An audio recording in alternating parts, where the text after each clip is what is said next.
Selebtubers, meski penyelidikan kasus meninggalnya selebgram Lula Lafah resmi dihentikan polisi, temuan satu benda di TKP justru terus memicu tanda tanya publik. Ya, sebut saja tabung whipping berisi gas nitros oksid atau N2O. Benda ini kembali jadi perbincangan panas di media sosial, terlebih setelah warganet mengklaim menemukan benda serupa di kediaman Reza Arab.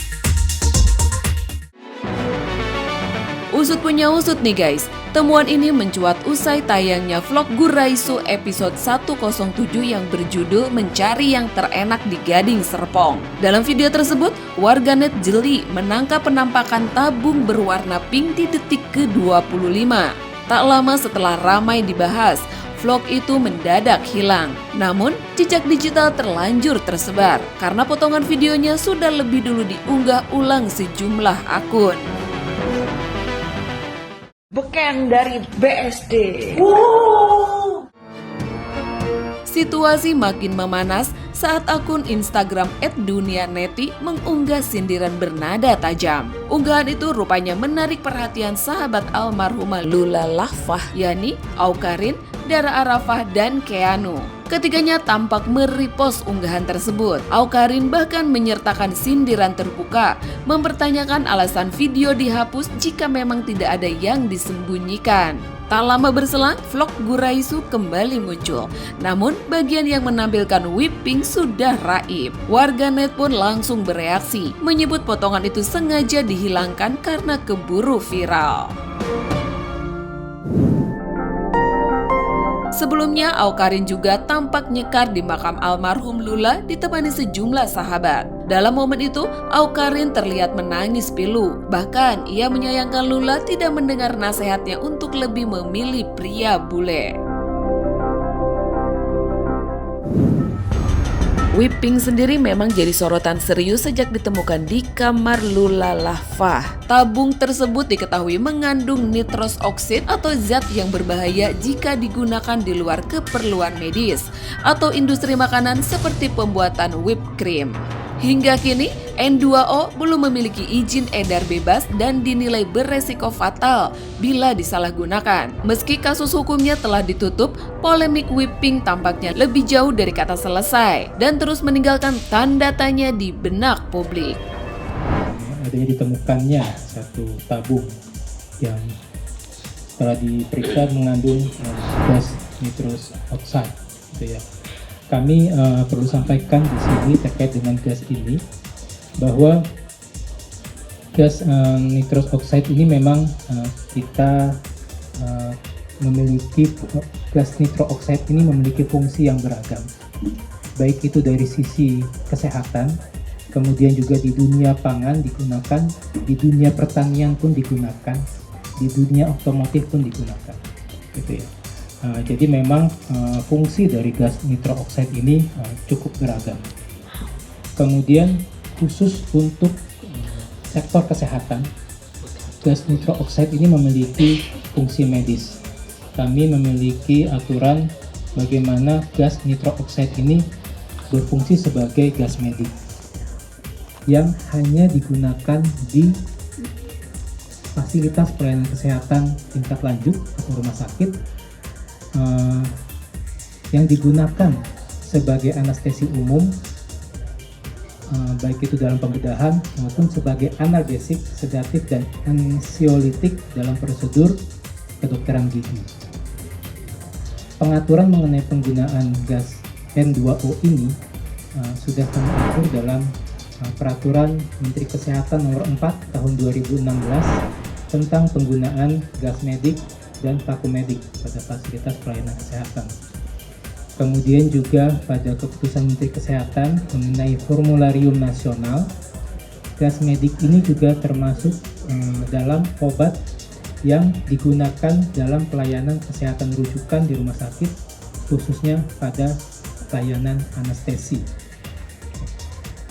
Kami Kementerian Kesehatan memandang memang penyalahgunaan gas medik merupakan isu yang serius karena memiliki dampak yang nyata, baik itu dari dampak kesehatan yang serius sampai kematian. Jadi kami berharap memang masyarakat tidak menyalahgunakan gas medis N2O ini di luar fungsinya untuk pelayanan untuk kesehatan, dan hanya digunakan di fasilitas pelayanan kesehatan oleh petugas yang memiliki kompetensi terkait gas medik ini. Mungkin itu saja dari kami. Terima kasih. Terima kasih Pak Iqbal.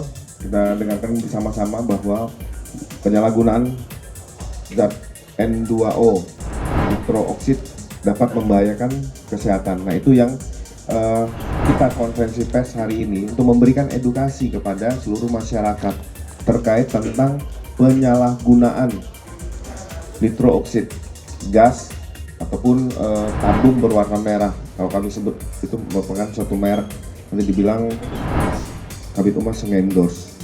Silakan Pak Kasubit. Tabung whipping sering disalahpahami seperti aman karena digunakan di dunia medis, tidak menyebabkan ketergantungan, atau efeknya singkat sehingga tidak berbahaya.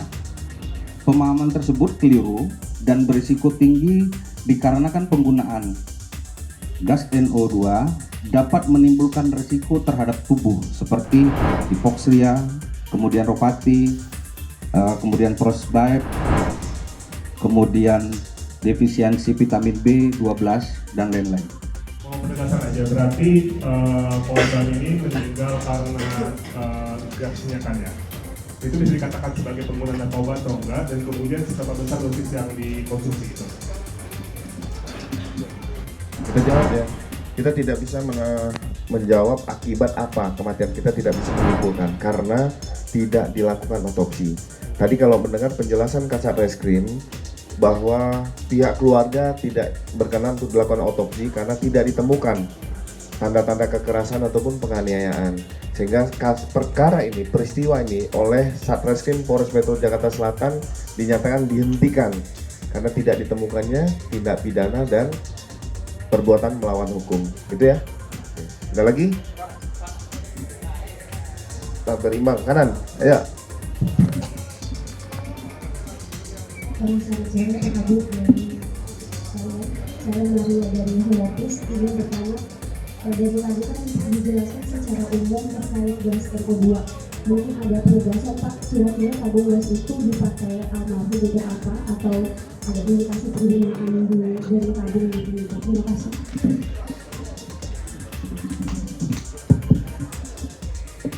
Saya akan mencoba jawab berdasarkan fakta yang ada di lapangan tempat kejadian perkara, bahwa tabung itu kami temukan di kamar dari saudari A, yang dimana asisten rumah tangga pada saat kami melaksanakan olah TKP. Di situ kami temukan tabung berwarna pink tersebut, lalu kami melaksanakan prosedur olah TKP, pengambilan sidik jari dan DNA, hingga kami kirim ke Puslapor Mabes Polri. Demikian. Ya, Mbak Maria. Yang depan. Jack Pak dari Media Indonesia, yang bertanya tadi kan di awal sempat disebutkan penyelidikan sudah ditutup gitu, tapi apakah juga nanti karena ditemukan adanya tabung gas N2O di TKP, apakah juga akan ditelusuri didapatnya dari mana dan juga pihak-pihak mungkin yang terlibat menyuplai tabung tersebut? Terima kasih. Ya, saya akan coba jawab. Jadi pada saat proses penemuan jenazah saudari LL ini, kondisi saudari LL ini tergeletak terbujur kaku sendiri di dalam kamar. Oleh karena itu, kami selaku penyelidik di sini melaksanakan penyelidikan di mana menentukan apa ada tidaknya peristiwa pidana. Oleh karena itu, kami tetap untuk menelusuri dari mana tabung tersebut, sehingga disampaikan oleh rekan kita dari Puslapor Mabes Polri, kita menemukan pembandingnya karena pembanding tersebut sudah kita dapatkan. Kita bekerja sama dengan security dari pihak apartemen, di mana itu diantar tabung tersebut, dan tadi kita saksikan di mana ada satu kantong yang dibawa oleh saudari A. Saudari A itu membawa kantong yang berisi tabung pink tersebut, yang setelah kita dalami dan setelah hasil pemeriksaan Puslapor, tabung tersebut kosong. Demikian.